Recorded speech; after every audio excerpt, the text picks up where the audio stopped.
Diría que hemos dejado el postre al final. Lo digo porque siempre cuesta a veces, ¿no? Como la última sesión, ¿no? Pero hemos dejado el postre al final. O sea, vamos a hacer el último taller, vamos a hablar de lista de espera, algo que muchas veces nos involucra a todos, no solo quien trasplanta, pero también quien ve ERCA, quien está en técnicas dialíticas, porque muchas veces los pacientes, ¿no? Ya se han remitidos sin tener un estudio realizado. Y en este caso vamos a contar una vez más con dos ponentes que son dos estrellas del panorama. Carlos Arias, del Hospital del Mar, y Tino Villaniego, de Puerta del Mar de Cádiz. Y ya os dejo la palabra. ¿Qué tal estáis? ¿Estáis contentos? O sea, es como la pregunta más difícil de responder con la que me he encontrado, porque... el momento. Porque, o sea, yo cuando doy seminario en la facultad y eso, le pregunto a los chavales si están contentos y la gente se queda completamente petrificada. O sea, ¿esta persona se está interesando realmente por mi salud mental? Sabe que existo, ¿no? Dice, sabe mi nombre. Y claro, en plan de... Pero, o sea, sí. O sea, a mí me parece importante saber qué tal está la gente con la que estamos hablando, ¿no? Porque si uno me dice que está mal, yo qué sé, pues si tiene calor, yo qué sé, le falta el aire, quiere un vasito de agua, pues está uno un poquito más pendiente. Lo que pasa que, bueno... me alegro, yo bien, gracias, yo estoy bien, gracias, ¿sabes? Me alegro, bueno. Entonces, yo la he liado parda, quería pedirle, o sea, darle las gracias a Marco y pedir perdón porque, no sé, yo soy la ansiedad aquí, donde me veis, y cambiamos cosas en el último momento y he tenido que estar pobre Marco ahí haciendo el Mentimeter, como que, así que gracias. Y nada, guay. Bueno, yo, gracias a la José, gracias porque he podido conocer a Carlos, que el tío es fantástico y de verdad súper agradecido, aprendí un montón con el tema y todo ha fluido. O sea, todo lo que está aquí preparado son temas que son súper interesantes, casos que, tal como hablamos, vimos claro, ¿no? Que porque la lista de espera, imagínate tú lo que te puedes encontrar tú ahí, es como todos los horrores. Pero sí, o sea, casos como que súper esto, que creo que son muy didácticos, que esperamos que generen debate y bueno, que aprendamos todo. Así que nada, gracias. Sí, gracias por estar aquí, aguantar hasta el final. Antes de empezar, quería preguntar a mano alzada, no hay Mentimeter para estar. De los que estáis aquí, ¿quiénes se dedican a llevar trasplante renal? ¿Y quiénes evaluáis pacientes para inclusión en lista de espera? Vale. Pues yo creo, ¿no? La charla, más que daros datos sobre el trasplante, beneficios, compararlo con diálisis, etcétera, es un poco, ¿no? Como dice el título, intentar expandir, ¿no? Los límites, las fronteras, las barreras que a veces nos ponemos pues, por miedo, respeto o como lo queráis llamar. Entonces vamos a empezar con unos casos clínicos que son... lo explicaremos muy rápido, la respuesta será sí o no cuando salga el Mentimeter y luego profundizaremos más en unos casos que nos parecieron interesantes. Entonces el primer caso es un varón de 32 años, sin reacciones alérgicas medicamentosas, se me fumaba medio paquete al día, bebedor social en fin de semana, como prácticamente todos los que estamos aquí, hipertenso, tomador habitual de ibuprofeno, síndrome ansioso y una enfermedad renal crónica en seguimiento de consulta externa de nefrología desde mayo del 2012, una probable glomerulonefritis crónica e inicia terapia renal sustitutiva mediante hemodiálisis en septiembre del 2020. Entonces el paciente pues llega para la evaluación en lista de espera, ¿no? Arriba está el código, es 35558109. Y la pregunta es, ¿no? Si creéis que este paciente debería ser valorado para inclusión en lista de espera de trasplante renal o no. O sea, mientras respondéis, necesitamos que estéis, por favor, como que súper atentos, porque desde la sesión de ayer del storytelling y tal, llevamos como que más preocupados que por esto, por cuál va a ser nuestro momento wow. Igual ahí en algún momento lo hay, ¿eh? Y lo tenemos. No perdáis detalle porque lo tenemos. Bueno, entonces, 100% ha dicho que si no, este era fácil, no hay mucha duda. Pasamos al siguiente. Venga. Tenemos un varón de 58 años, no es alérgico a nada, ex ADVP, adicto a drogas por vía parenteral, fumador de medio paquete de tabaco al día, tiene una enfermedad crónica que parece secundaria, una glomerulonefritis C3, que vemos en consulta desde 2019 ya en ERCA. Es hipertenso, no es diabético y esto es lo que nosotros llamamos que es paciente con la triple vírica, que es VIH, virus B y virus C. El VIH con un contagio del linfocito CD4 que está en torno a 134, virus B que tiene antígeno en superficie y es negativo. Y bueno, vi una historia de virus C que fue curado espontáneamente. El paciente ahora mismo está con DNA indetectable. Y aparte, pues, por supuesto, pues, tiene su correspondiente cirrosis hepática, secundaria la infección por virus B y un único episodio de descompensación en 2011 que coincidió con una cirrosis, con ascitis, que se hizo una paracentesis. Y lleva pues en diálisis, ya lleva 2 añitos y está en hemodiálisis. ¿Sí o no? Este es más complicado, ¿eh? Bueno, son atrevidos, ¿eh? Valientes. Valientes. Esto aquí. esto aquí. Eso, esto aquí. os iba a decir, intentar responder con lo que se hace en vuestro centro, no lo que dicen las guías, lo que dice Cadigo, no, lo que se hace en vuestro centro, ¿vale? Yo no lo tengo tan claro, os digo, yo no tengo tan claro si... Hombre, valorado sí, pero luego la inclusión no sé. Bueno, por ahí alguien dijo que no, vale. El siguiente, 67 años, fumador de 2-3 cigarrillos al día, bebedor social también, hipertenso, diabético, el pack básico, ¿no?, de nuestros pacientes. Hizo un ictus tálamo capsular derecho en julio de 2014, no le dejó secuelas neurológicas, una glomerulopatía con patrón membrano proliferativo tipo 1, perdón. Se hizo despistaje de gamapatía, fue negativo. Inició diálisis en 2019 por un catéter transitorio yugular derecho, luego se tunelizó. ¿Qué haríais? Bueno, tenemos, ¿no?, aquí todo el mundo convencido del trasplante, ¿no? Así, fácil. Así estamos en la consulta. No, muy bien, muy bien. Vale, otra. Venga, mujer, 64 años, tiene la carita exfumadora, hipertensa, diabética, dislipemia, enfermedad crónica por poliquistosis renal, se trasplantó en el 2006, tuvo después una glomerulonefritis crónica del injerto, se hizo una nefrectomía, no recuerdo muy bien por qué, y se hizo una nefrectomía sobre el riñón nativo derecho en 2013 por el tema de la poliquistosis. Un ictus isquémico en giro precentral izquierdo que no sé anatómicamente qué es, en 2019. Después tuvo otro ictus en febrero de 2019 en la carótida izquierda y arteria cerebral media derecha. Tuvo un edema cerebral maligno, se le realizó una craniotomía descomprensiva, la mujer, bueno, pues lógicamente con secuela. Una FA aparte diagnosticada en ese mismo ingreso, que ahora mismo pues no la tenemos anticoagulada por el alto riesgo hemorrágico. Infecciones por clostridios difíciles de repetición y bueno, ahora por último, hace 2 añitos, amputación infracondilia del miembro inferior derecho. ¿Qué haríais?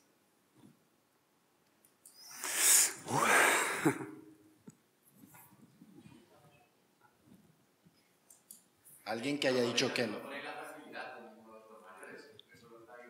Buen punto, ya hablaremos. Todavía. De eso.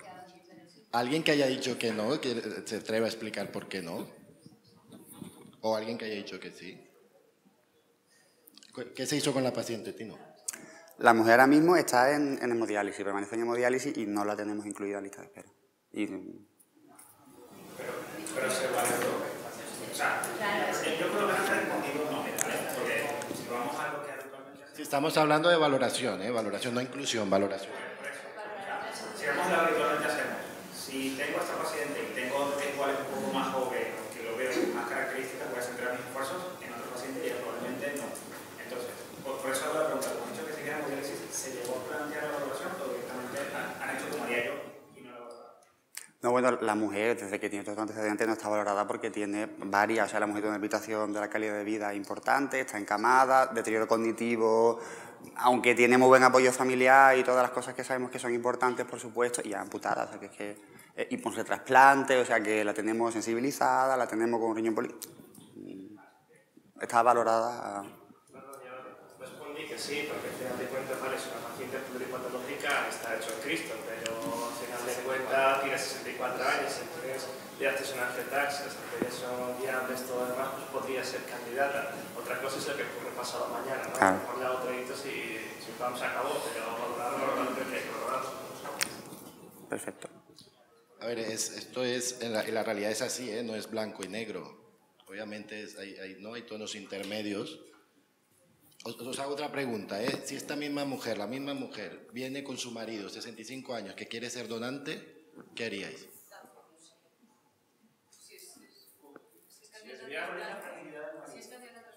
El marido está perfecto, tiene 65, me lo estoy inventando ahora mismo. Hipertenso con un fármaco, un poquito gordito y ya está. Si es viable, pero no. Hay que estudiar al donante, pero si es candidato a trasplante puede ser debido también. O sea, es candidato a trasplante. Bueno, es un caso muy complejo, la verdad es que a pesar de la... Este es el típico caso que yo creo que hay que tomar de forma multidisciplinar, ¿eh? Hay que hablar pues, con cardiólogos, vasculares, etcétera, etcétera. Pero estoy de acuerdo un poco contigo, es complicado aportarle mejoría de supervivencia y calidad de vida, ¿no? Que al final es lo que buscamos con el trasplante. Pero discrepo contigo, la valoración yo creo que siempre hay que hacerla, o por lo menos planteárnoslo, ¿vale?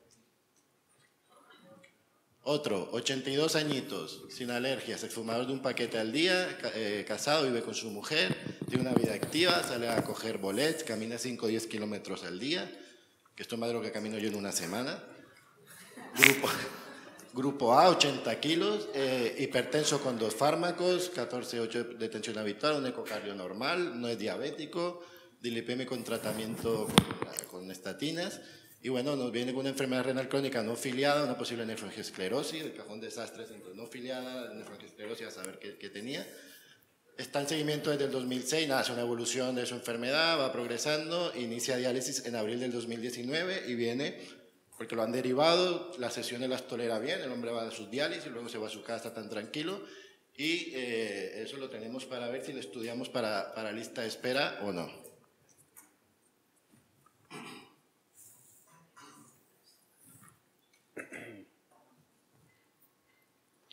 En vuestro centro, los que hacéis trasplante, tú no, que tú seguro que sí. ¿Cuántos pacientes de 80 años tenéis trasplantados? O sea, que se hayan trasplantado con 80 años. Algunos hay, ¿no? Bueno. ¿Sabéis que hay nefrólogos que consideran la edad como un criterio de exclusión? ¿Esto lo sabíais? Ya está cambiando la cosa, ¿no? Sí. Por suerte. Hay uno que dijo que no, ¿eh? Está pensando, por llevar la contraria.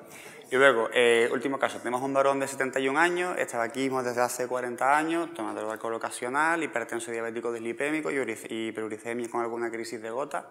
Desde 2011 está diagnosticado una enfermedad renal crónica que parece que de causa multifactorial, entre litiasis, una nefrectomía izquierda, y aparte, que fue a consecuencia de un carcinoma de células renales, PT1A, y que en su momento pues marginalización libre y un forma en grado 2. Y ahora está con clínica de hipertensión prostática, se inicia estudio para inclusión en lista de espera, tiene el PSA alto y se hace una biopsia que nos sale un adenocarcinoma de próstata con un glisón de 6, 3 y 3. ¿Qué hacemos con este paciente? Ahora mismo lo tenemos en diálisis peritoneal, desde hace 2018.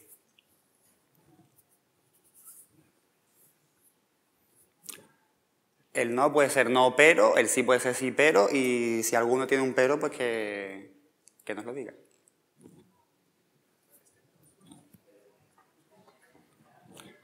Vale, esta... Si queréis cambiáis el debería por podría ser.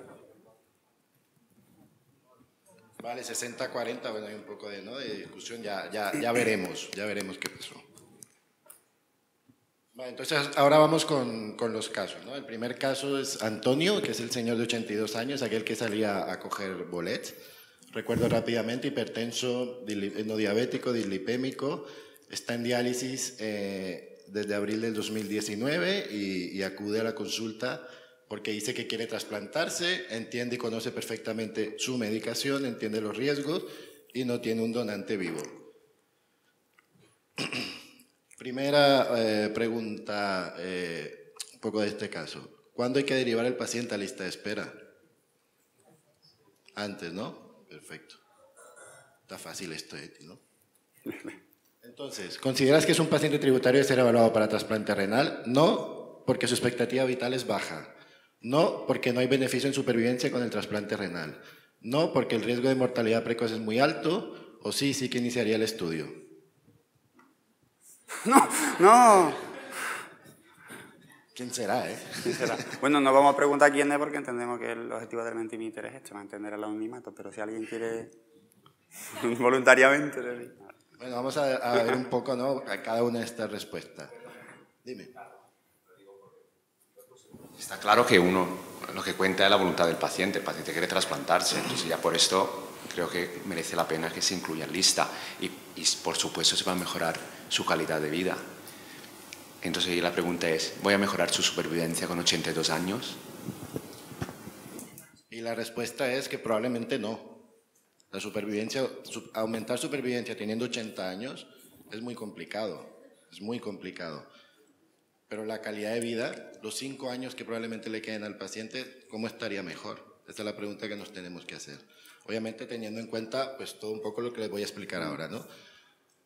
Estos son datos del registro de enfermos renales de Cataluña, para hablando del tema de supervivencia. Obviamente, si comparamos los receptores, mayores de 65 años con los más jóvenes, la supervivencia es peor. Obviamente, 80-90% del injerto en gente joven, 60%, estamos hablando de 5 años, en el receptor mayor. Y la supervivencia del paciente es 90% en los jóvenes y 70-80% en el mayor, que no está mal. Podemos discutir sobre si 65 años es ser mayor o no, pero aquí entran pacientes de ahí para arriba. Hay un porcentaje importante de pacientes de 70, 75 años. Lo que tenemos que mirar, más que compararlo con los jóvenes, porque van a salir perdiendo siempre, es qué pasa si se quedan en diálisis, ¿no? ¿Y qué pasa con los jóvenes? A los 5 años en diálisis, el 80% están bien, están vivos. Pero es que los pacientes mayores, solo el 40% sobreviven. O sea, es una mortalidad muy, muy alta. O sea que quizás en algunos casos, con 80 años no, pero con 70 sí vamos a mejorar, sí, probablemente sí mejoraremos supervivencia, ¿no? Y esto, ¿no?, enlaza con la con la siguiente pregunta, ¿no? Porque la esperanza, porque no mejora la supervivencia, digamos. Obviamente los datos anteriores tienen trampa, ¿no? Porque si el paciente se queda en diálisis, igual es porque no cumple criterios para el trasplante y está más enfermo. Pues la misma pregunta, ¿no?, se hizo mi compañera la María José Pérez, cogió los datos del registro también y lo que hizo fue comparar pacientes trasplantados y pacientes incluidos en lista de espera, ¿vale? O sea que las características eran similares. ¿Y qué vio? Pues que a los 5 años los pacientes que se habían trasplantado tenían una reducción en la mortalidad del 56%. O sea que la respuesta, si mejora la supervivencia, es probablemente sí. Pero esto hasta los 69 años, por encima de los 69 años, de los 70, 75, ya el aportar la supervivencia no quedaba tan claro, ¿vale? Otra opción podría ser, no, yo a este señor no lo voy a trasplantar porque es que se me va a morir en quirófano o se me va a morir a la semana del trasplante porque le va a dar un infarto o algo así, ¿no? Porque es un paciente de riesgo, no es fácil. Lo mismo, dato del registro, otra vez la doctora Pérez. Traigo estos datos no porque los haya hecho mi compañera, sino porque son datos nuestros, no son datos americanos, que es una corte completamente diferente, los pacientes son iguales a los que podéis tener en vuestros centros. ¿Y qué pasa? Pues sí, al principio, casi el primer año, si lo trasplantas o lo dejas en diálisis, el que se trasplanta tiene más riesgo porque se somete a una cirugía, se somete a una anestesia, a un estrés bastante importante y eso te puede aumentar el riesgo de mortalidad. Cuando pasan más o menos 270 días del trasplante, los riesgos se igualan. La línea gris es mantenerse en diálisis, ¿eh? Y cuando pasa el primer año del trasplante, ya vemos beneficio, que sería la línea negra, ¿no? Vemos cómo el riesgo de supervivencia, de muerte, baja por debajo de 1 y aporta, ¿no?, beneficio de supervivencia. Entonces, yo creo que la clave, más que decir que no es de entrada, es evaluar muy bien al receptor. Es lo que hay que hacer, evaluarlo muy bien y este riesgo intentar disminuirlo al máximo. Literatura de esto hay muy poca. La gente pone 65 años y tira, pero ¿qué pasa con pacientes mayores? Pues es difícil encontrar literatura. Yo me puse a revisar nuestros datos y la verdad es que tampoco tenemos, pensé que había más, mayores de 79 años. Solo tenemos 27 pacientes, que bueno, no está mal, pero es un 1,5% de todos los que hemos trasplantado. Y llama la atención todos ellos donantes de su propia edad. Yo siempre les digo, ¿y qué riñón me vais a poner? Yo digo, pues uno de tu quinta. Igual, es hipertenso, igual es diabético y tiene tu misma edad. Solamente una, que su hijo de 49 años le dio el riñón, que esto salió hasta en las noticias y todo, pero bueno, una historia muy, muy bonita, probablemente discutible para algunos, pero ahí está la señora perfectamente con su riñón de 50 años. Y un dato que me llamó mucho la atención, que bueno, por el foro en el que estamos igual es normal, pero es que el primero lo hicimos en el 2014 y el primero fue en el 79, o sea, es algo que se hace hace relativamente poco tiempo y todavía hay mucha gente que no se lo termina de creer. Y los resultados pues tampoco son maravillosos, pero lo que habíamos dado antes, ¿no? Si le aportamos calidad de vida en los últimos años de vida, pues ya es algo que ganamos.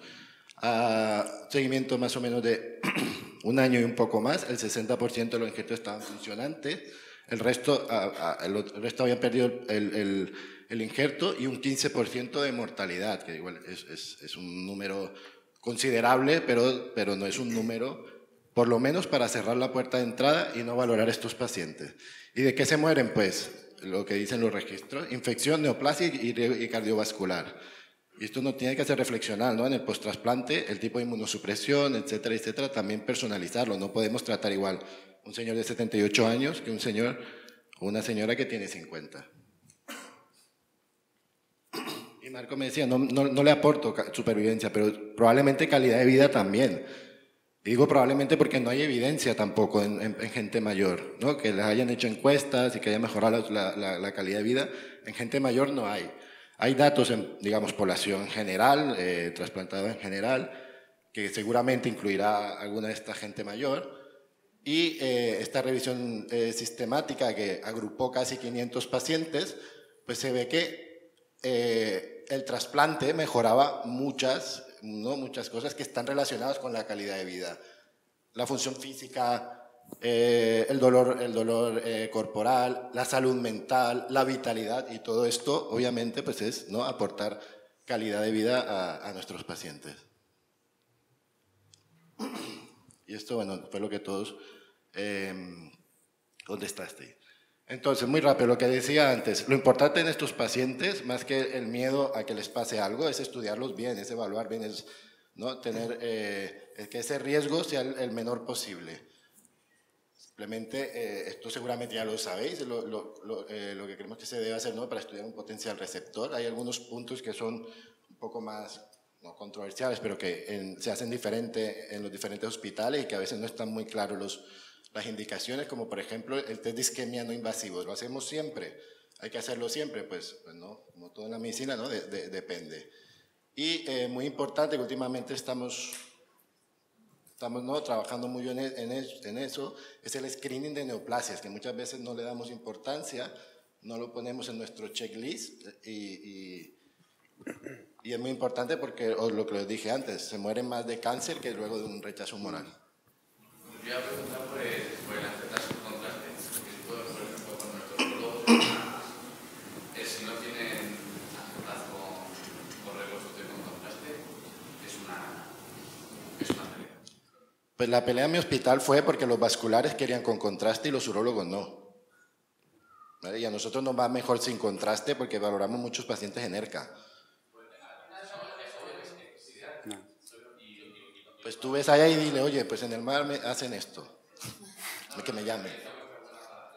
Es genial, es que los urólogos nos dicen que lo ven mejor sin contraste, las placas, que es lo que les interesa, lo ven mejor sin contraste. Luego a veces los pacientes vasculópatas y esto hay que hacerles con contraste porque el vascular pide contraste, pero para valorar calcificaciones vasculares, si hay sitio o no para poner el riñón, nuestros urólogos prefieren sin contraste. No sé en otros centros como hacen reconstrucción. Sí. Pero no necesitan tampoco reconstrucción, ellos con la salud. Y lo del PSA y la mamografía y demás, el límite de 69 años. Es lo que la población general. Es lo que dice, o sea, no hay evidencia enfocada en trasplante renal, entonces todas las guías lo que te dicen es que hagas población general. Obviamente esto depende, si tiene antecedentes. Sí. Un varón que va a sufrir en lista de espera de 75 no le pides que sea.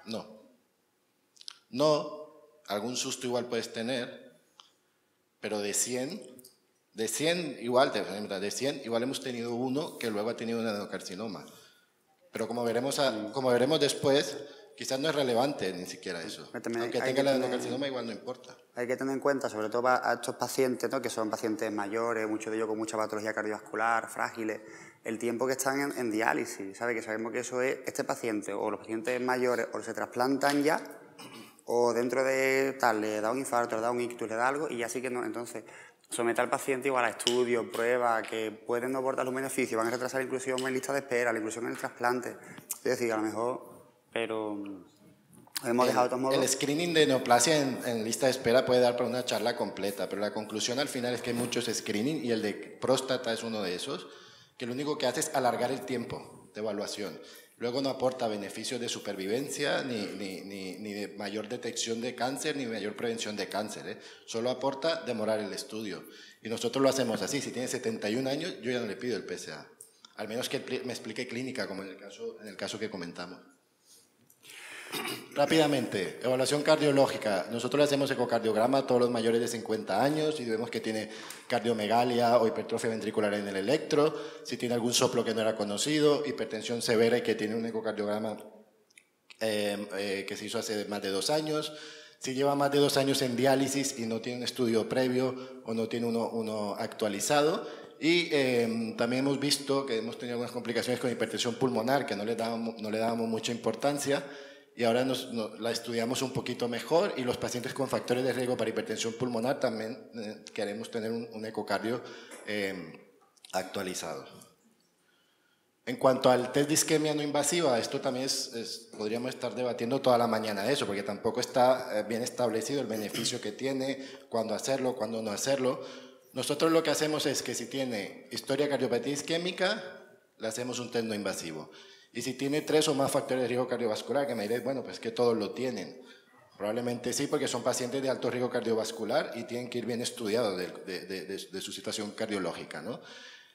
Si tenemos dudas, tenemos la suerte de contar con una cardióloga, en nuestro caso, que tiene una consulta monográfica de lista de espera y la verdad es que es una maravilla y si lo podéis conseguir, hacedlo porque mejora mucho el estudio del paciente.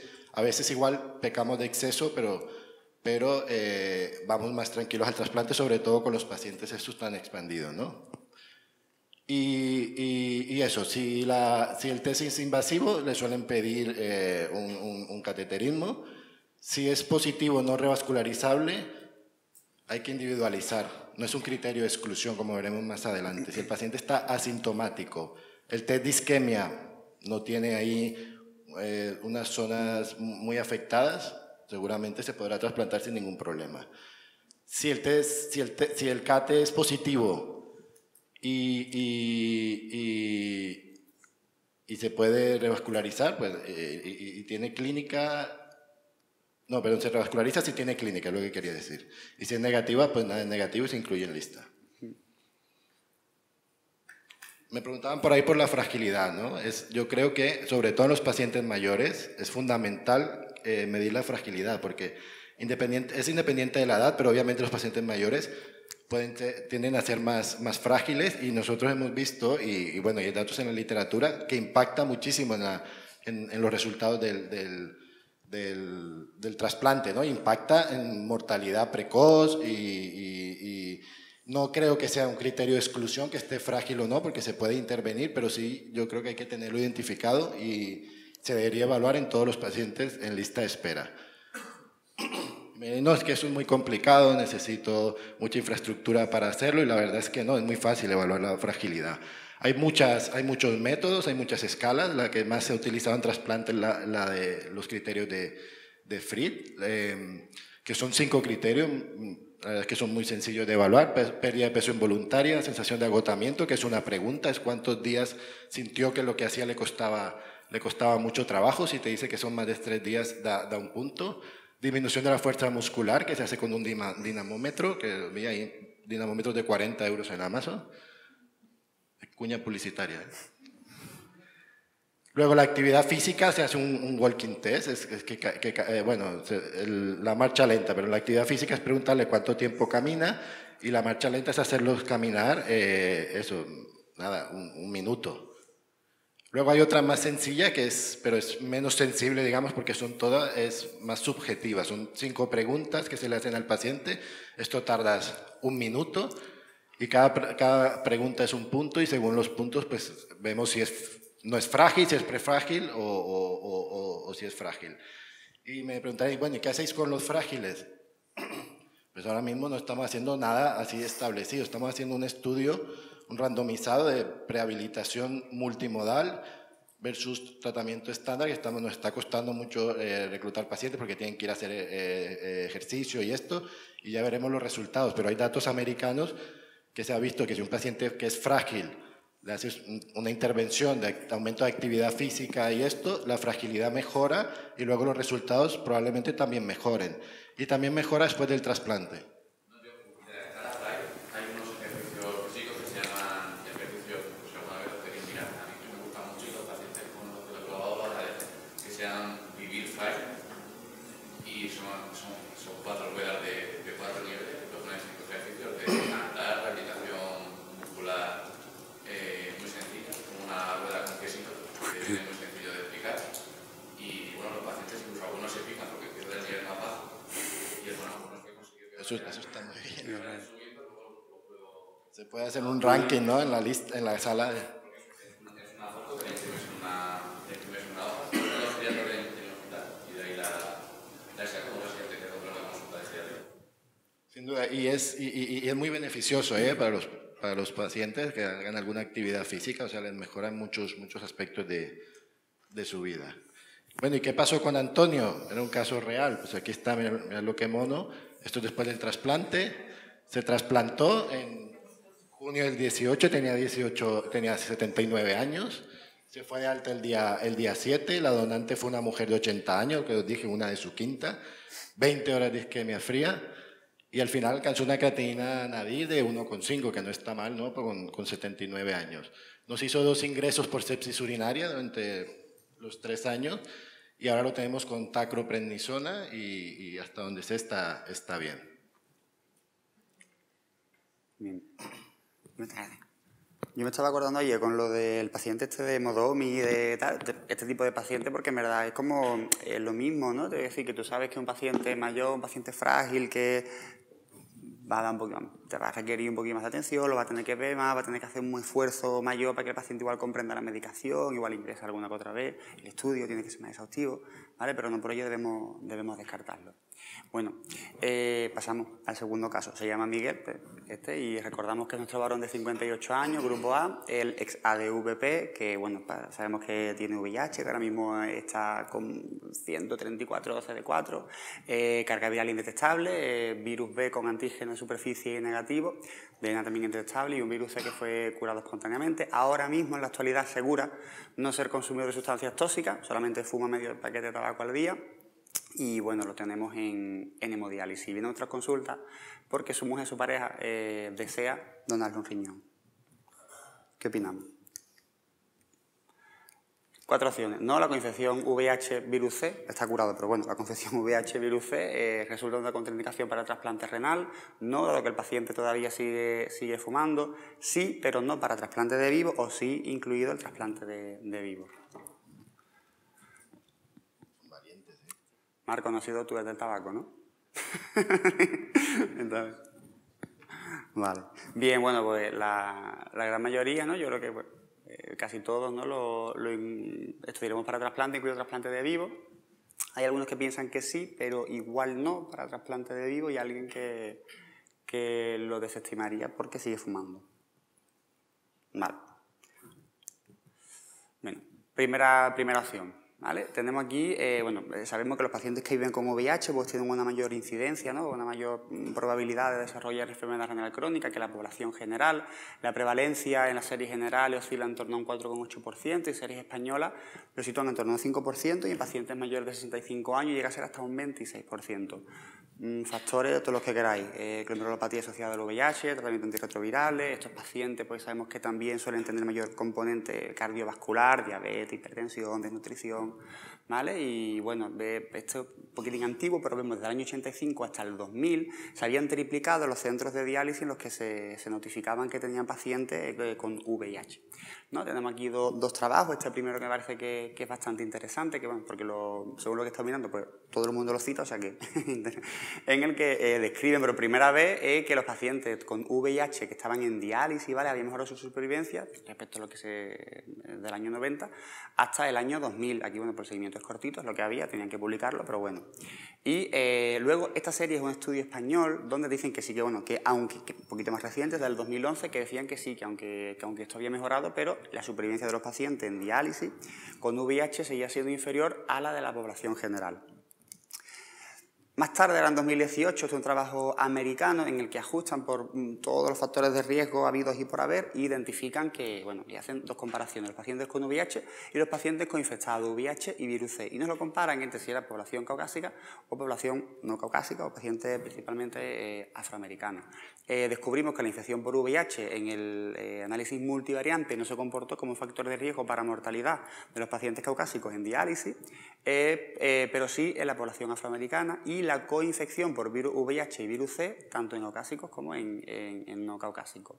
Esto, bueno, diferentes connotaciones, ¿no? Sabemos que la población de raza negra, los afroamericanos, sabemos que la infección por VIH pues, puede tener un curso un poquitín más agresivo, sabemos que pueden tener peor respuesta al tratamiento, sabemos que tienen una mayor progresión a enfermedad renal crónica, y el tema de que la coinfección VIH-virus C salga como factor de riesgo de mortalidad en ambas poblaciones, como que los dos virus se retroalimentan mutuamente, ¿no? Entonces los efectos deleterios de uno respecto al otro pues van a más. Y sabemos que un paciente que tiene virus C con VIH tiene un mayor riesgo de progresión a la fibrosis, a la cirrosis hepática y tal. Entonces, ¿por ello debemos dejar de trasplantar a estos pacientes? No, al contrario, ¿no? Si son pacientes que tienen más riesgo en diálisis, pues lo que necesitamos es sacarlos de cuanto antes, ¿no? Esta gráfica, como veis, es calcada la que acaba de poner Carlos, donde sabemos que, lógicamente, un paciente que se va a trasplantar, que se somete a una cirugía, pues un poquito más de riesgo tiene al principio, pero después este riesgo disminuye y en torno a los 190 días, me parece que era por ahí, ya igualaba el riesgo y se reducía, ¿no?, respecto a permanecer en diálisis. Tenemos aquí dos gráficas, una que es paciente VIH y esta que son los pacientes coinfectados, VIH y virus C. En pacientes VIH, pues el riesgo o el beneficio era del 69% menos respecto a permanecer en diálisis, y en los pacientes coinfectados era del 91%, precisamente porque tenían un mayor riesgo inicial, ¿sabes? Entonces, por el beneficio esperado, lógicamente, es mejor. Entonces, esto sale aquí raro, bueno, aquí, eso, sí, pero no para trasplante de vivo. ¿Alguien de los que marcó que no lo estudiaría para trasplante de vivo nos diría, quiere, se ofrece, se presta? Vale. ¿Cómo te llamas? Paula. Yo coincido contigo que si un paciente es candidato a trasplante... A nivel subjetivo, a veces yo creo que no, ay Dios mío, este señor va a tirar el riñón de su madre a la basura. Pero si eres candidato a trasplante, no eres para vivo y para cadáver, creo yo. Eres candidato a trasplante, ¿no? Entonces, lógicamente, sabemos que la supervivencia y los beneficios van a ser infinitamente mejores con un trasplante de donante vivo que con un donante cadáver. Y esto mismo pasa con los pacientes con VIH, virus C, donde vemos que el beneficio es del 82% respecto a los que recibían un donante cadáver. O sea que tenemos un motivo para trasplantarlo, que es que los pacientes VIH y virus C tienen una mayor mortalidad en diálisis, el beneficio esperado es mucho mayor cuando se trasplantan y mucho más cuando se trasplantan de un trasplante de un donante vivo. Entonces, ¿vale? En principio van por ahí los tiros. Bien, sin embargo, todos tenemos esta percepción subjetiva de que ¿qué va a pasar, no? Cuando, pues efectivamente, ¿no? Aquí tenemos este estudio francés en el que miraban dos cosas. Miraban primero si el paciente se incluía en lista de espera y segundo si se trasplantaba. ¿vale? Y vemos que los pacientes con VIH, esto tenemos aquí la grafiquita gris, que son ellos, y en la parte negra pues corresponde respecto a la población general. Sabemos que los pacientes con VIH, pues, solamente se trasplantaba el 67% de los que tenían estudiado en diálisis. Y una vez que estaban en lista de espera, se trasplantaban el 84%. ¿Por qué pensáis que un paciente VIH, aunque esté incluido en lista de espera, no se puede trasplantar? ¿O por qué pensáis que no se incluye? O sea, ¿porque nos da miedo? ¿Porque no? ¿O porque...? He escuchado un fonema por allí. Pero no me... Hay algo de miedo que también en el momento de llamarle para el trasplante justo tenga alguna concepción en ese momento. No de hepatitis, sino una infección clínica. Vale. Claro, pero eso nos puede pasar a todos. Población general también le puede llamar, está en impuestos, tiene COVID, lo que sea. Otras cosas por las que un paciente... No sé, conclusiones a las que llegaron ellos, hipótesis, no sé. ¿Todavía? ¿Tú crees que hay estigma social todavía?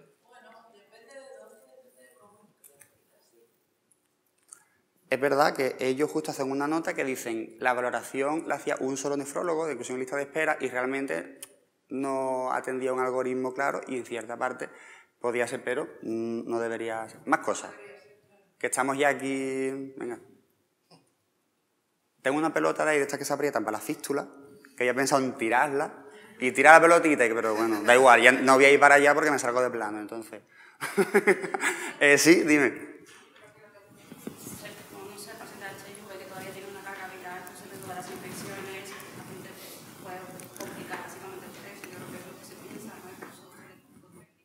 Tu paciente... Todavía la puedo mantener lo que es baja, supongo que dependerá de la especialidad, con el tiempo, o los conocimientos que lleva la experiencia de la persona que se encarga de valorarle. Yo creo que los quiero Vale. Dan varias opciones. Primero, para incluir lista de espera, pues eso, que los pacientes pues, habitualmente pues, tienen muchas cositas más. Y entonces, pues bueno, no solamente el VIH, sino que aparte pues, una vida difícil. Entonces, pues, aparte del VIH, le hacen que no sea candidato a trasplante por varios motivos. Ajustado por todo esto, pues aparte, pues son pacientes a lo mejor que pueden tener problemas de otro tipo, abuso de sustancias, desnutrición, ¿vale? Entonces hay cosillas por ahí que nos lo dificultan. ¿Y por qué cuando está en lista de espera no se trasplantan tanto como un paciente no infectado? Tú lo tienes allí y dices, pues tengo a tal y me sale Miguel, ¿qué tal? Creo que es por una falta de familiarización con el tratamiento que lleva. A lo mejor en vuestros pacientes inmediatos no saben muy bien cómo manejarlo. Interacciones farmacológicas, le dan un poco de información. Pues entonces no lo incluimos. Si no lo decimos, vamos a lista de espera para no llamarlo, está lo metiendo en opciones, pues no lo incluya y ya está. No, se incluye, pero o sea, con un nefrólogo que no tenga tanta pericia en el trasplante, claro. Puedes tener miedo a las interacciones farmacológicas. Creo que hay que dejarlos dilatados, como que se lista lo que hay que hacer. Claro, o sea, esto igual con el paciente frágil, paciente mayor, paciente todo. Ah, sí, perdón. Vale. Así. Vale, entonces, daban varias opciones. Primero que miraron que podían tener cierto mayor grado de sensibilización, un pRA un poquitín más alto, porque igual podían requerir algún paciente, muchos que tienen enfermedad crónica, habían requerido en alguna que otra vez transfusión, el tema de que habían podido estar expuestos a sangre, ¿sabes? Entonces, que podía ir un poquitín por ahí, ¿vale? Y aparte, bueno, pues lógicamente podían tener contraindicaciones temporales que le hacían en ese momento menos candidatos a trasplante que otros pacientes. Dígame usted. Yo no tengo experiencia con pacientes VIH, pero... Yo tampoco. Pero viendo qué tal, vale, pues entrar, si lo trasplantas y tal, surge un montón de dudas, ¿no? ¿Qué haces con los fármacos antirretrovirales, aparte de la sensibilización, la cantidad de SA que pueden tener? Esto... Pero ¿cómo se manejan los fármacos? Esto hay que hacerlo en la lista de espera. Hay que hablar con el infectólogo y que busque otras combinaciones. Hoy en día es fácil, tienen muchas combinaciones que no interaccionan con la medicación y yo te diría que el 95% les pueden cambiar el fármaco por uno que no tiene ninguna interacción y va a ir igual que un paciente sin VIH. ¿Qué experiencia vosotros? A posteriori tenéis algún paciente vuestro en un año o dos, o sea, tienen ahí... Van igual, van igual. Es que el paciente VIH ha cambiado mucho de perfil, ¿eh? El coinfectado quizás, ¿no? El virus C igual sí es un poco más sus peculiaridades, pero el paciente VIH ha cambiado mucho de perfil y es una persona, de hecho, te diría que son muy adherentes a la medicación porque ya vienen entrenados y ahora los infectólogos lo tienen relativamente fácil. El problema es cuando no se puede hacer cambio por resistencias y esto, que eso sí es un Cristo, pero no creo que sea criterio para exclusión. Nosotros lo que hacemos es empezar la medicación e irlo ajustando según los niveles. Tenemos un paciente que le damos Prograf una vez a la semana, por ejemplo. Eso, dentro de los esquemas, eso, pues lo que te aconsejo es cambiar el nivel de la integrasa para que no interaccione tanto. Y claro, todo esto tiene que estar muy, muy bien atado antes de... Estamos hablando de inclusión en lista de espera. Esto tiene que estar muy bien atado. Vamos, ándale. Tenemos aquí dos casitos, ¿vale? Donde empezamos ya a ver cómo se inició el trasplante renal en paciente VIH en nuestro país. El primer caso, bueno, pues justo se hizo en Cádiz, en el 2001, que fue el primer caso que se realizó en España y en Europa. El paciente, bueno, pues tenía 49 años cuando se trasplantó.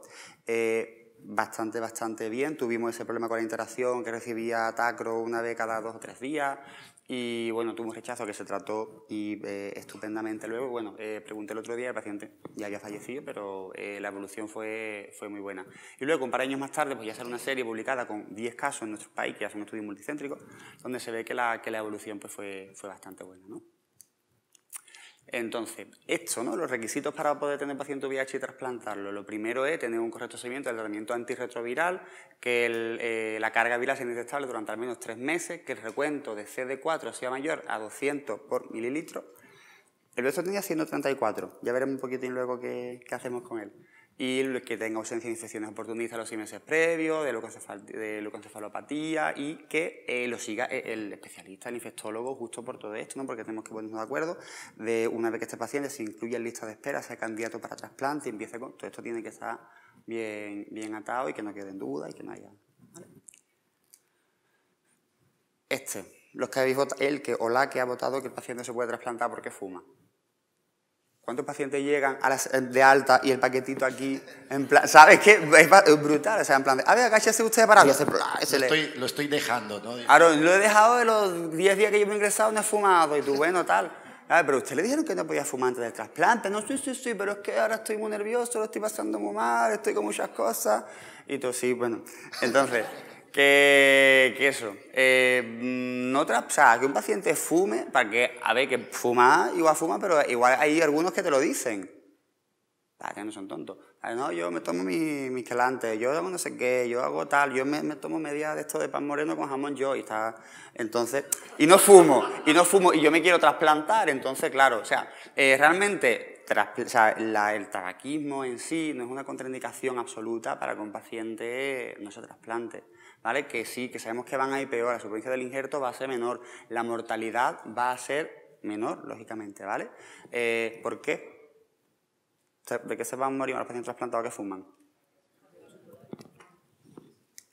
Bien, ¿no? Este es un registro un trabajo de registro andaluz donde fuimos analizando cómo iban cambiando las causas de muerte de los pacientes trasplantados y vimos que los primeros años, al principio, bueno, 30 años antes, lo que se morían era sobre todo de muerte cardiovascular y esto ha ido cambiando poquito a poco porque ya como que tratamos muy bien todos esos factores de riesgo cardiovascular y ahora vemos que se empiezan a morir más de cáncer y principalmente el cáncer de pulmón, ¿vale? Aquí no tenemos datos de si los pacientes fuman o no porque es un registro, pero efectivamente, ¿vale? El cáncer de pulmón es el cáncer que más mata a los pacientes trasplantados, al igual que la población general, se cursa de manera silente y cuando se diagnostica habitualmente pues ya está un poquitín avanzado, no tenemos screening como tal, pero sí que se aconseja a lo mejor pacientes que hayan fumado más de 30 paquetes de tabaco al año, hacerle un TAC de estos de bajo contraste, un poquito por ver, principalmente porque estamos viendo esto y empieza a ser un problema, ¿vale? Y esto me chocó un montón que dice, si dejas de fumar, o sea, es que el título es, pero si dejas de fumar 5 años antes del trasplante, tendrás mejores resultados, pero mejor resultado que el que no ha fumado nunca.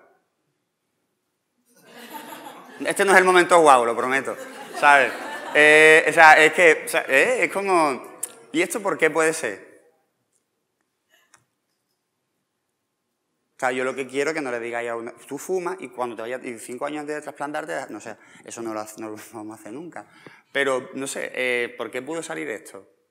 Es un signo indirecto de autocuidado, ¿no? Porque si un paciente deja de fumar 5 años antes, eso implica también a lo mejor otros cambios de vida, ¿no? Tener una vida más saludable y demás, y que eso tenga... Como dice Adri, si ha dejado de fumar, seguramente camine, se tome sus pastillas, haga deporte, todo eso. Dan este dato, o sea, en ningún caso recomendaré a un paciente que fume y deje de fumar 5 años antes del trasplante, pero, o sea, si lo veis el trabajo este, pues es simpático, ¿no?, que te salga esto. No, yo creo que el mensaje sí es también no insistir, no hay que excluir un paciente de lista porque fuma, pero hay que ayudarlo a que deje de fumar. No decirle deja de fumar, porque yo nunca he fumado, pero la gente que fuma dice que es muy difícil dejarlo. Y ahora hay muchas herramientas y esto, y quizás ir un poco más incisivos en este tema, porque ya habéis visto que ¿no? Los beneficios son palpables. Valorarlo y insistirlo, asesorarle para que deje de fumar. Bueno, tenemos aquí a Miguel, un montón de cosas que, bueno, lo negrito tampoco importa ya, pero lo que está en rojo en grande es lo que realmente llama la atención de lo que nos importa. Recordamos que era un paciente con cirrosis, que en 2011 tuvo un único episodio de descompensación, que coincidió pues, con una que se le hizo paracentesis, tiene hipertensión portal y, por supuesto, pues también va a tener plaquetopenia. Luego, bueno, tiene su cardiopatía isquémica, se revascularizó, algún esputillo motóico que se le hizo un TAC y no se vio nada.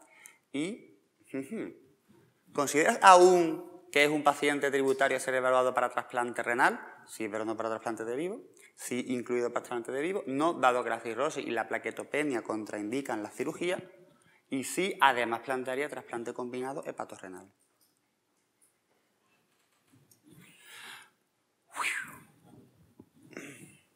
Vale. Bueno, casi todo el mundo nos plantearía trasplante combinado hepatorrenal bien, ¿vale? O sea, no quiere decir que en este caso se hizo, de hecho, el paciente todavía no está trasplantado, pero nosotros en Andalucía, el centro de referencia que tenemos es Reina Sofía de Córdoba, se evaluó en 2011, se ha vuelto a evaluar ahora y de momento, como el paciente está estable, un único episodio de descompensación sin más, no plantean trasplante combinado. Tenemos aquí varios estudios, ¿no?, donde evalúan precisamente esto, pacientes que se trasplantan exclusivamente de riñón con y sin cirrosis, y vemos que los resultados son similares. Aquí hacen una anotación de que tiene que tener la presión portal menor a 10 miligramos. Esto no se mide, no sé, es decir, nosotros no lo medimos porque hombre, es un procedimiento invasivo, es complicado y lo que se tira más muchas veces es del fibroscan, que eso sí lo tenemos todo más interiorizado, que a partir de 12 kilopascales pues ya tú sabes que la presión va a estar altita. Este hombre tiene 34 kilopascales en el pero bueno, es verdad que clínicamente está bien y tiene un MEL, que no sé si yo me lo tengo que mirar todo esto, por supuesto, porque yo trasplante de riñón lo llevo así como para llevar también trasplante de hígado. El MEL en el que se empiezan a plantear trasplantes con 14, ¿vale? Todo esto tenía una media de 20, algunos 25, ¿no? Esto tiene 24, Miguel, no se llama Miguel, pero bueno, Miguel para los amigos. ¿Vale? Entonces se evaluó, o sea, está bien que pensemos en eso, que el paciente puede ser candidato a un trasplante combinado, en este caso pues se valoró 2 veces, no se consideró necesario. Y lo que tenemos aquí es lo siguiente, 4 gráficas, solo trasplante de hígado, simultáneo hígado-riñón, kidney after riñón después del hígado y hígado después del riñón. Entonces vemos que son casi similares, los pacientes que trasplantan solamente de hígado, pues entendemos que de momento no han tenido enfermedad renal, porque si no estarían en este grupo. Y bueno, vemos que los que tienen un trasplante de riñón después de un trasplante hepático sí que van un poquitín peor. Esto, bueno, dan varias cosas. Beneficios en hacer un trasplante combinado, que el paciente entra en quirófano una vez. Una sola cirugía, una sola anestesia, una sola inducción inmunosupresora. Luego, bueno, también el problema de este es que, claro, no hay riñones para todo, no hay hígados para todo. Entonces, realmente, ¿qué paciente necesita ahora mismo un hígado? Entonces, es un poquito ahí lo que se está intentando ver. Desde que estamos viendo esto, ahora los límites del mercado cada vez son un poquitín más amplios y cada vez se intenta para valorarlo bien. También es importante que si un paciente está con cirrosis, con trasplante de riñón, si se trasplanta de hígado, y el riñón igual va de aquí a nada peor, ¿vale? Y es un poquito lo que estamos viendo aquí. Entonces, bueno, es complicado, ¿vale? Lo que intento transmitir es que si un paciente está estable, no ha tenido o lleva mucho tiempo sin descompensaciones y tal, se puede plantear, ¿vale?, hacer únicamente el trasplante de riñón, ¿vale? Pero sí que debe ser evaluado para trasplante combinado, ¿vale?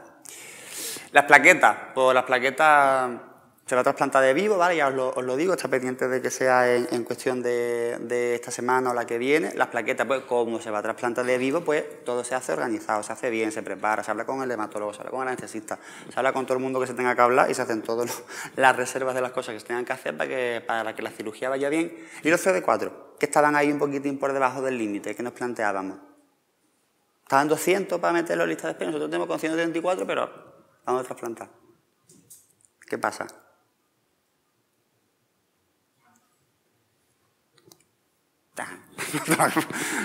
Nada, tiene el hiperesplenismo, ¿vale? Entonces nunca va a llegar, seguramente está estudiado también y seguramente nunca va a llegar a tener 200 CD4, pero bueno, está indetectable, toda su medicación bien, todo hace que el hombre va para adelante. Ya cuando nos volvamos a ver, pues cuento. ¿Sí, Mar? Es un trasplante que tiene su riesgo de todas formas quirúrgicos. Sí. ¿No? Entonces, ¿tú seguirías quedándote tranquilo con un trasplante de donante vivo? Sí, está claro que si la familia quiere, insiste mucho, adelante, pero... Yo estoy completamente de acuerdo contigo. O sea, vamos, a mí yo igual también lo haría de vivo, pero me sigue generando muchísimas dudas. Un trasplante, yo no llevo vivo, o sea, pero yo si viviese vivo estaría como con la caja de Sundland, porque es una ansiedad, o sea, es difícil, ¿sabes? Es difícil, pero bueno, está... ¿El que habéis puesto del estudio era retrospectivo? Sí, todo. Y es que era 78-82, sí. Mortalidad, ¿no? En un retrospectivo tampoco me parece una diferencia. No, la mejoría, sí, pero... tenerlo, o sea, este señor joven, no tiene, realmente como contraindicación como tal, tampoco... Es verdad que si se plantea trasplante combinado hígado-riñón, seguramente le vaya a salir antes, porque todos los que van páncreas-riñón, todo lo que... Ahora, en un riñón que quede expandido, es una cosa así que le toque a él. ¿Qué harías? Hombre, probablemente, o sea, si le sale y no tiene ninguna...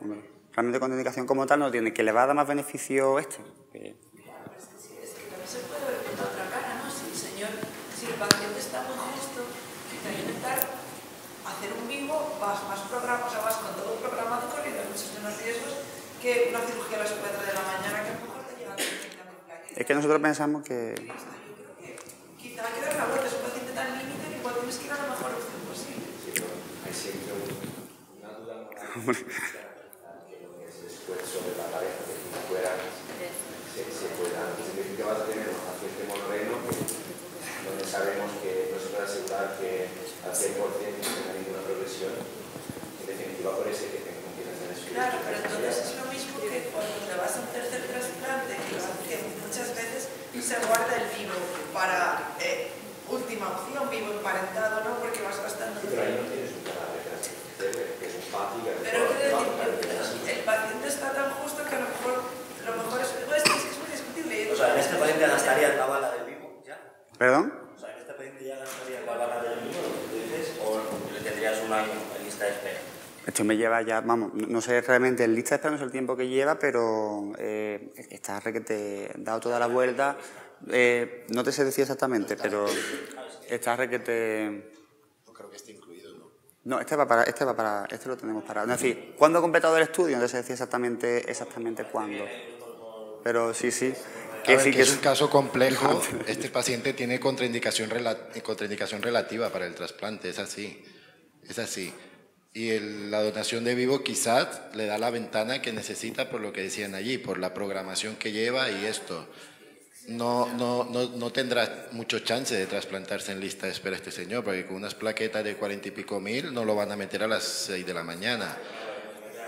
Entonces es un caso complejo, pero pensad una cosa, ¿qué os preocupa? ¿El riesgo que luego va a tener el donante? Vale. Si fuera tu madre, ¿tú le darías el riñón? Si hubiera uno de cadáver, igual no. Vale, otra persona.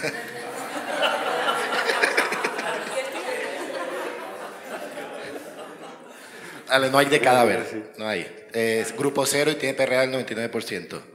En ese caso. Sí, para un party, si hubiera 99%, pues sí, pero claro, quiero decir que la otra cosa es, en eso se podría plantear un cadáver de VH, ¿no? Que a lo mejor tiene más, ¿no? Esto creo que sí se hace. Sí, pero no... Hay pocos hombre. ya. Esto es lo que más...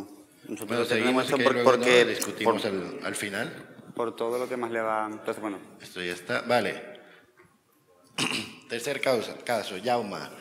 71 años, vive con su esposa, tiene 2 hijos, está jubilado, ex tabaquismo hace 40 años, o sea, los resultados van a ser buenísimos porque mira, tiene 40 años.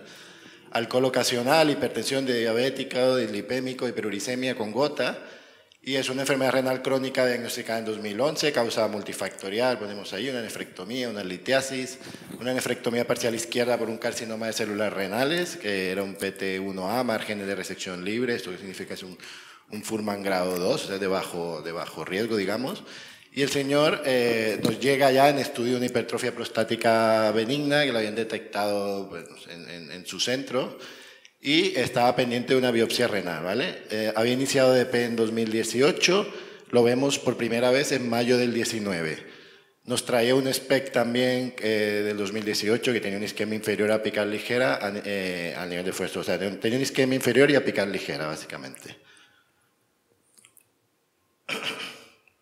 ¿Qué pasó después? Tenemos el resultado de la biopsia y nos diagnostican un adenocarcinoma de próstata, que es un Gleason 6, 3 más 3. Luego explicaré un poco si no, cómo va el tema del Gleason. Y del tema del SPEC, lo comentamos con cardiología, lo valoran, ecocardiograma normal, consideran que es mínima la afectación y que no tiene ni contraindicación ni hay que hacer estudios adicionales, o sea, no le pidieron un CATE. Entonces, la pregunta que habíamos hecho, ¿no? ¿Lo consideras que es un paciente tributario de inclusión en lista de espera? Ahora estamos hablando de inclusión, ¿eh? Vale, ¿no? En esta parece que hay un poquillo más de debate. La mayoría dice que sí, porque el riesgo de progresión tras el trasplante es bajo, ya lo veremos. Hay un grupo que dice que sí, pero espera, ¿no? Que se cure, digamos, del cáncer y esperar unos años. Y luego hay otro grupo de personas que dicen que no, porque tiene un proceso neoplásico activo. A ver si os puedo, este 14% y este 18%, a ver si os puedo hacer cambiar de opinión, ¿vale? Entonces, ¿qué pasó? Venía esto con el diagnóstico del adenocarcinoma lo ven porque venía de un centro externo, lo llevaban los urólogos allí y los urólogos le plantean radioterapia. Lo ven nuestros urólogos y dicen que bueno, que haga la radioterapia y a los 3 meses, si el PSA está bien, se puede incluir en lista de espera. El paciente va, le explican la radioterapia, no sé quién se la explicó y cómo, pero el señor dijo, yo esto no me lo hago. ¿Vale? Entonces, la herramienta que teníamos, digamos, para ir un poco más tranquilo, la perdemos, ¿no? Entonces, los que dijisteis que no porque tiene un proceso neoplásico activo o que había que esperar unos años. ¿Qué pasa? El cáncer de próstata, como se busca mucho, pues se encuentra mucho. ¿Pero qué impacto tiene en el trasplante? Pues prácticamente ninguno. No es un cáncer que empeore con el trasplante, no es un cáncer que la inmunosupresión haga que vaya peor el cáncer en sí. Estos son datos de los países nórdicos y podéis ver aquí la probabilidad de la supervivencia específica de cáncer. El azul es no trasplantados y el amarillo es trasplantados. Exactamente la misma, no varía. Supervivencia global, pues obviamente los trasplantados tienen mayor ¿no? riesgo de muerte que la población general, pero relacionado con el cáncer, el trasplante no cambia la evolución del cáncer de próstata, ni para bien ni para mal. Y esto los urólogos se lo han estudiado bastante y utilizan mucho el Gleason un poco para tomar estas decisiones. Hace unos años esto era exclusión, 5 años, prostatectomía y 5 años en lista esperando y luego ya veremos si se puede incluir. tenía 71 años, si esperamos 5 años va a tener 76. En 5 años pueden pasarle muchas cosas. Pues ¿qué pasa? Que el Gleason, que es básicamente el patrón que tiene la biopsia, qué tan afectada está la glándula por el adenocarcinoma, pues va, ¿no?, de 1 a 5, a medida que se va desestructurando la glándula, pues va aumentando el Gleason. Y el primer número que ponen es el patrón predominante. Entonces veréis que el Gleason igual o menor a 6, la probabilidad de recidiva, de recurrencia tras una cirugía es muy, muy baja.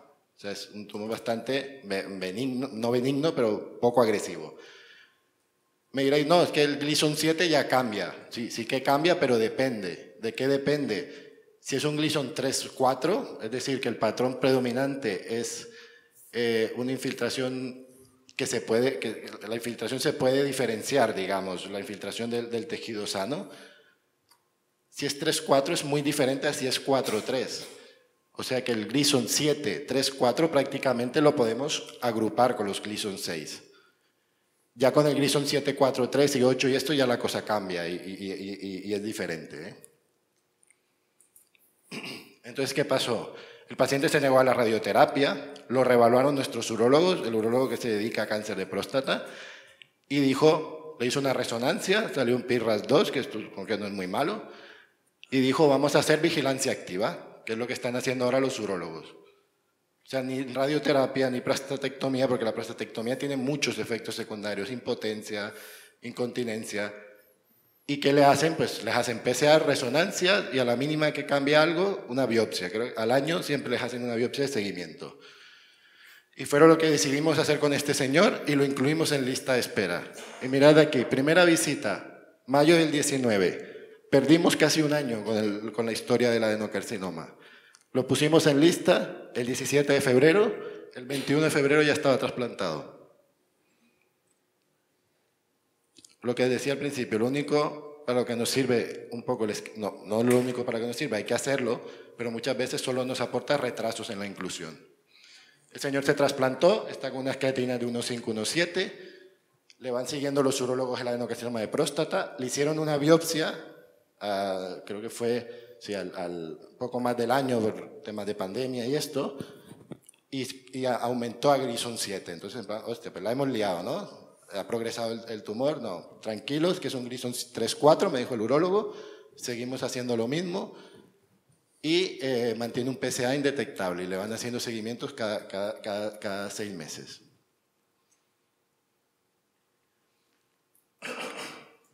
Entonces, es una duda frecuente esta, ¿no? Neoplasias y trasplante, ¿qué hacemos? ¿Cuánto tiempo hay que esperar?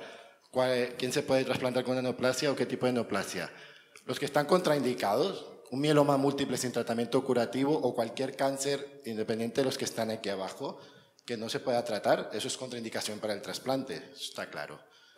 ¿En cuáles se recomienda esperar 5 años? Pues un melanoma, un cáncer cerebral, un mesotelioma, un cáncer gástrico o un cáncer esofágico. Luego hay un grupo que dicen entre 2 y 5 años, que esto dependerá de la gravedad, si es un cáncer localizado, si es invasivo o no, si tiene, ¿no?, afectación de otros órganos, etc. Y aquí entran pues la mayoría, ¿no? Mama, colorectal, pulmón, de útero, cervical, no in situ, próstata con Gleason mayor de 6, urotelial, esto, ya os digo, esto todavía lo tenemos en 6, pero seguramente lo cambiaremos, ¿no?, a 7, 4 más 3, yo lo pondría aquí. Carcinoma renal de mayor de 3 centímetros o que produzca síntomas. 2 años, vesical invasivo, linfoma, cánceres testiculares, de tiroides, con excepción del folicular o papilar de pequeño tamaño, que estos no tienen tiempo de espera, el tumor de Wilms y otros. ¿Cuáles se pueden trasplantar sin tiempo de espera entre que se trata el tumor y se incluye en lista, digamos? Pues el cáncer cutáneo no melanoma, el carcinoma renal incidental, esto es muy frecuente, que encontremos algún nodulillo en la ecografía pre-trasplante, a veces lo sacan, a veces no, depende, ¿no?, de diferentes factores. Si este tumor es de menos de 3 centímetros y está, digamos, localizado, que se recupere de lo que le hayan hecho y para la lista. El cáncer de próstata, ya les dije, Gleason por debajo de 6, no tiene ninguna contraindicación, y si es 6 tampoco. carcinoma in situ único y focal, ductal o cervical, que también es algo que se encuentra con relativa frecuencia. El tumor vesical de bajo grado, que esto también hubo muchos pacientes que estuvieron excluidos mucho tiempo por estos tumores porque es relativamente frecuente, pues se ha visto que no influye en nada la inmunosupresión. Y lo que os dije antes, los cánceres de tiroides, sobre todo el folicular y el tipo folicular y el tipo papilar, que son un poco agresivos, si son menos de 2 centímetros, se pueden incluir sin tener que esperar. Entonces, no sé si queréis opinar algo de lo que hicimos con el señor, ¿qué os parece el seguimiento activo? ¿Estáis de acuerdo? ¿Os parece muy arriesgado? No, tenemos, buscamos al oncólogo o la oncóloga que lo lleva y le preguntamos. Los oncólogos esto lo tienen ellos son muy buenos, ¿no? Haciendo scores de progresión y todo esto, y para ellos es relativamente fácil dar un pronóstico. ¿Ningún comentario más? Una pregunta. En el caso del melanoma in situ, también lo contraindicamos el trasplante. Si nosotros tenemos un paciente con un melanoma in situ, hablamos con un conocido que no había contraindicación para... Claro, esto es, al final estos son recomendaciones, ¿no? Yo creo que cada caso hay que individualizarlo, porque luego con los nuevos tratamientos también cambian mucho el pronóstico, el riesgo de progresión o de reactivación de muchos cánceres. Hay que tener en cuenta eso también, ¿no? Si infiltra, si no infiltra, etcétera, etcétera. O sea, que yo antes de decir, no, tienes que esperar 5 años, lo consultaría con su oncólogo, dermatólogo o quien lo lleve sin ninguna duda.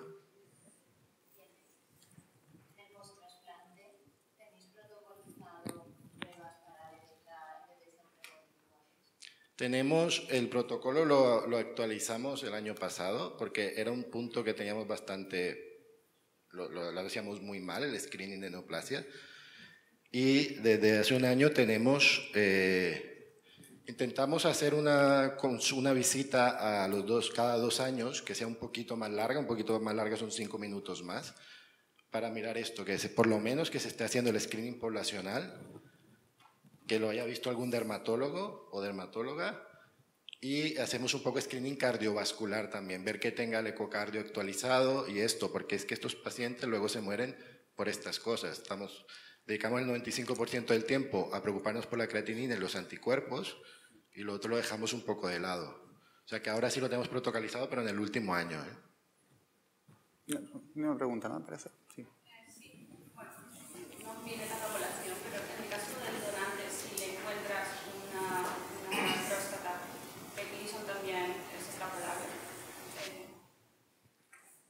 No he visto ningún caso que le detecte un cáncer de próstata, pero sí, incluso el carcinoma in situ, si es el carcinoma renal menor de 3 centímetros, el donante, no es criterio de exclusión del donante.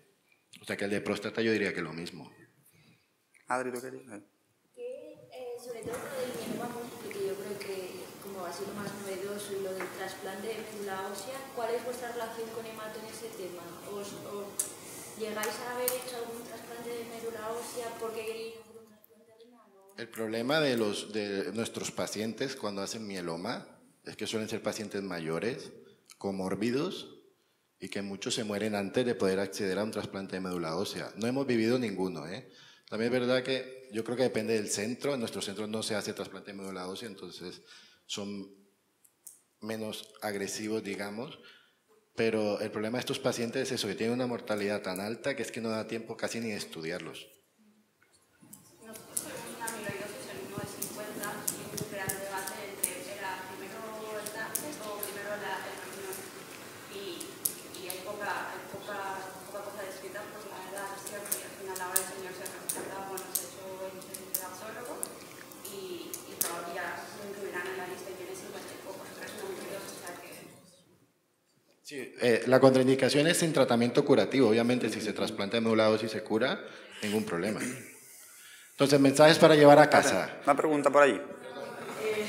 Y respecto a tumores en el feto. Esto es una charla completa, o sea, esto podemos... No sé si ayer creo que he mostrado una gráfica o hay una revisión, creo que es de Nature, que tiene una gráfica muy bonita que te pone el tipo de tumor y el riesgo y si se contraindica o no la donación. Depende de muchas cosas, o sea, no es... Ahora mismo tengo un caso de un señor que tuvo un injerto, desarrolló un tumor en ese injerto, se hizo una nefrectomía del injerto.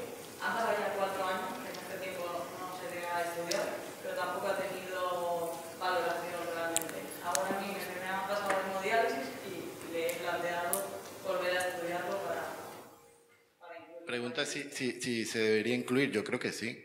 Claro, directamente, en plan, se lo he mandado a oncología por echarle un vistazo, porque ya tenéis pruebas de cómo pero es la duda esta de decir, ¿realmente se tendría que haber hecho la prueba? No, la respuesta es no. Mira, yo tengo un caso igual, era un señor de 40 y pico años, trasplantado en 2016, que le encontramos un cáncer, ahora no recuerdo qué tipo, un papilar creo que era, o de células renales, que le invadía la vena, trasplantectomía, un drama.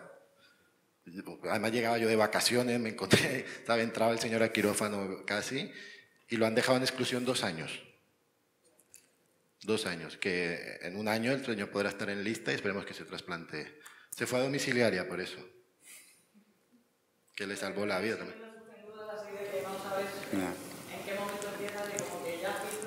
Esto, a ver, parece... Esto es un mundo, porque ahí los oncólogos por lo menos se mojan mucho. Ya cuando, qué sé yo, a los urólogos a algunos les cuesta más. Algunos dicen 5 años, 5 años, 5 años. ¿Pero por qué? Porque lo digo yo y ya está, se acabó la discusión. Pero es de ir picando piedra y a nosotros que somos muy pesados y les mandamos paper, mira, es que he encontrado esto. No nos quieren mucho, no sé por qué. Bueno, mensajes para llegar a casa, ¿vale? No son contraindicaciones para el trasplante. La obesidad, que también es un tema, ¿no?, que genera mucho debate. En principio, ¿qué dicen las CADIGO y las guías europeas? Que la obesidad no es una contraindicación. Sí es verdad que se relaciona con peor resultado, con más complicaciones, etcétera, etcétera, pero no es un motivo para excluir a los pacientes de lista de espera. El tabaquismo, lo que dijimos antes, tampoco es un criterio de exclusión. Puede haber más riesgo de pérdida del injerto, mortalidad y neoplasia, pero lo que dijo Tino, ¿no?, si se quedan en diálisis, estos riesgos son mayores.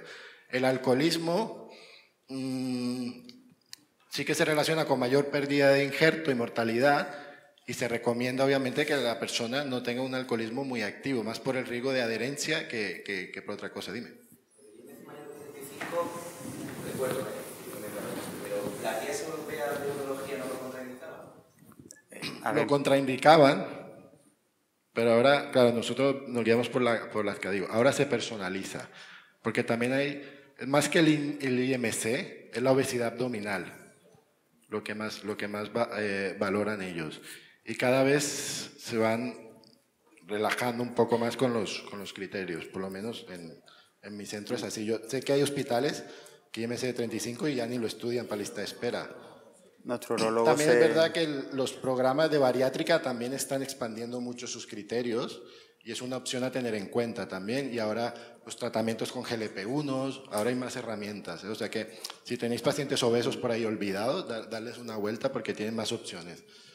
Alcoholismo ya lo dije, serología viral ya hablamos suficiente. Y la fragilidad, ya lo dije antes, no es un criterio de exclusión, es un marcador de riesgo, marcador de mortalidad, pero es de los pocos factores de riesgo que tenemos que son modificables. Si son contraindicaciones, cualquier cosa que contraindique una cirugía, ¿no?, que no sea técnicamente posible, la imposibilidad técnica, que el paciente sea incapaz de tomar la medicación, de hacer un seguimiento en el posttrasplante, la cardiopatía isquémica aguda o crónica que sea sintomática, que no esté controlada y que no tenga posibilidad de revascularización. Una fracción de eyección deprimida con insuficiencia cardíaca congestiva, pues no se puede trasplantar. Un EPOC severo, esto también muy individualizado. Insuficiencia hepática crónica avanzada, sin posibilidad de trasplante hepático previo o doble simultáneo. Las infecciones virales bacterianas o parásitos no controlados, la infección por el VIH no controlada y una neoplasia activa no controlada. Entonces, después de lo que hemos visto, ¿cuál de los siguientes pacientes descartaríais para iniciar estudio de inclusión en lista de espera de trasplante? El que no. Más de 80 años, antecedentes de consumo de droga.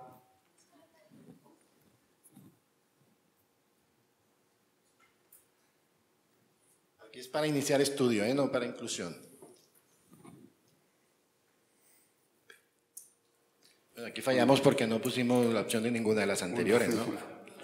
Era una pregunta trampa. Pregunta trampa. El momento... No, mentira. El momento... Nuestro paciente, se trasplantó con un cáncer activo. Tiene un Gleason 6. Y está trasplantado y era un cáncer teóricamente activo. El mensaje es individualizar. Y el paciente frágil, ya lo dije, hay que intervenir en la fragilidad, pero no hay que excluirlo de la lista de espera. Aparte de esto, os hemos preparado un checklist que lo mandaremos en Word, modificable, ¿vale? Para que lo adaptéis según vuestro centro y según con un poquito todo el estudio de inclusión en lista de espera, ¿vale? Donde un poquito tenemos todo esto más exhaustivo de lo que hemos comentado aquí, ¿vale? Pero, por ejemplo, yo que sé, todo el screening de neoplasia previa a trasplante, todas esas cositas las tenemos por ahí, ¿vale? Para que, bueno, lo tengáis y esto me sirve, esto no, no, pero como mejor veáis, ¿vale? Pero que lo enviaremos con la presentación. ¿Os habéis dado cuenta del momento guau o no? No estabais atentos. Nada, listo. Gracias.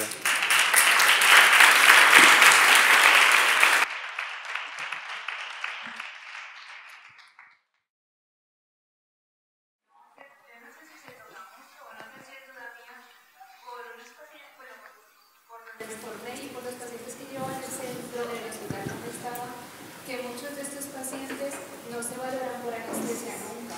Que no sé si eso da igual, porque la valoración estética es a los 6 meses, no. O solo pacientes específicos. No da igual, nosotros, o sea, claro, como cada vez expandimos más los criterios y esto, hay pacientes que lo comentamos con anestesia, sobre todo los pacientes con EPOC, porque al final el problema que pueden tener no es con la intubación y esto. Los pacientes con EPOC, bueno, nosotros hacemos testigo de Jehová, los testigos de Jehová también lo valoran anestesia. Y pacientes, cardiopatías isquémicas no revascularizadas, pero que están asintomáticos, también lo valoran anestesia, sobre todo para que sepan que no se puede estar muy anémico, intentar evitar hipotensiones. Sin duda para trasplantar pacientes complejos necesitas una red de soporte que hay que buscarla, porque nadie va a venir a ofrecerte la ayuda. Hay que buscarla y al final siempre hay algún despistado por ahí que se deja engañar. Preguntas para esos pacientes que en teoría son jóvenes, que están súper bien y que todo, y que pues puede que los trasplantes rápido, o sea que puede que la valoración necesite que inclusive se vaya a hacer los trasplantes en los meses, no creo que aporte mucho, no. Yo creo que no. No, hombre. No. Yo creo que no, hombre. Si tienes un anestesista ahí que lo quiere hacer, pues que lo haga, perfecto, pero no creo que aporte mucho. Nosotros lo hacemos, sobre todo eso, paciente con patología pulmonar, testigo de Jehová también, y paciente que tú prevés que no vaya a ser que el anestesista que esté de guardia en ese momento diga, pero este hombre, ¿cómo lo...? ¿Sabe? Entonces un poquito que pueden tener más riesgo quirúrgico y bueno, está preparado por anestesia, tal y cual, y ya está, sale un poquito que se conozca, pero para intentar evitar un momento también, pues este hombre yo no pues esos pacientes. Este no es el momento guau, es el momento hostia. Momento mío. Tú bueno. Nada, pues gracias. Nada, pues gracias por vuestra atención, ¿no? Y espero que os haya gustado.